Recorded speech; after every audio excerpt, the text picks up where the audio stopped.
Jujutsu Kaisen Season 2, which combined two well-known manga arcs into one, has been an incredible emotional roller coaster.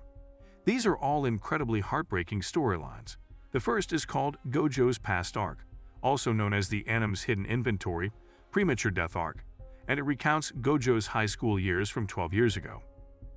Suido Geto and the Curses are preparing to seal Satoru Gojo in the present in the second core, the Shibuya Incident Arc. Their scheme succeeds as they manage to seal Gojo and free Sukuna, who throws Shibuya into disarray. There are several unsolved questions at the conclusion of Jujutsu Kaisen Season 2's final episode. Yuta has returned to Japan and is seeking Yuji's blood. Moreover, it transpires that Shibuya is really the introduction to Suido Geto's scheme. Here is everything you need to know about Jujutsu Kaisen Season 2 ending. Sumiki Fushiguro, Megumi's stepsister, is revealed to be cursed in Season 1 and goes into a coma. But the curse didn't just affect Sumiki, it also affected people all around Japan. Suido Geto discloses in the Jujutsu Kaisen Season 2 finale that he has marked two categories of non-sorcerers. The marked individuals were intended to be non-sorcerers like Junpei, but they were either fed cursed items like Yuji, or those who already possessed cursed methods. The latter's brains are tuned for magic, while the former gained the strength of vessels. Suido Geto cracks the seal on them by performing a remote idol transfiguration.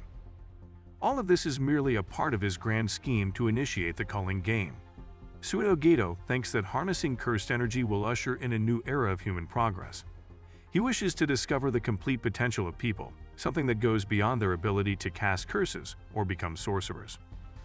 Yuta Akatsu's much-awaited anime debut has finally arrived, but it doesn't go as fans had hoped. Following the night parade of 100 demons, Gojo dispatched Yuta to train under Miguel in Africa. The culling game is started by Suido Geto just before midnight, but Yuta gets there at about 1:25 a.m. After saving a little girl from a curse, he meets the leading figures in the Jujutsu community. Since the elders don't seem to be trustworthy, Yuta makes a vow to kill Yuji and joins them in a binding vow. Because of Sukuna's outburst, Yuta feels furious that his friend Tojin Umeki had to lose an arm. But that's not all. Since Geto's survival has been verified, he is once more given the death penalty in accordance with Jujutsu standards.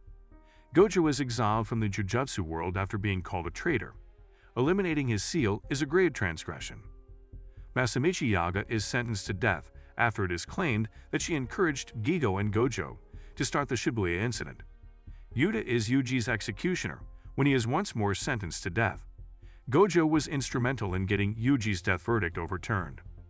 The manga claims that Yuta is behaving in accordance with Gojo's instructions. Gojo temporarily departed for overseas in Season 1, leaving Yuji under Nanami's care. Gojo could only think of Minami as the capable and reliable person since Yuji is believed to be dead legally. In Africa, Gojo runs into Yuta and asks him to watch out for Yuji in case something happens to him. Considering that Gojo is the most powerful sorcerer of the current era, Yuta believes his sensei is kidding. But the truth remains that Yuta must leave Africa and return to Gojo as the place is shut.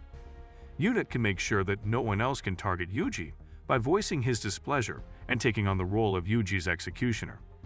Using a binding vow is just a way to bolster his plans because the elders are dubious. As talented as Yuta is in reality able to find a way around the binding vow with ease, Yuta battles Yuji during the manga's Yuji's Extermination arc. Yuji fights valiantly, but he is no match for a sorcerer of a higher grade. Yuta fulfills the conditions of the binding vow by briefly killing Yuji. Then, a moment after his heart stops, he uses the reverse curse technique to heal Yuji.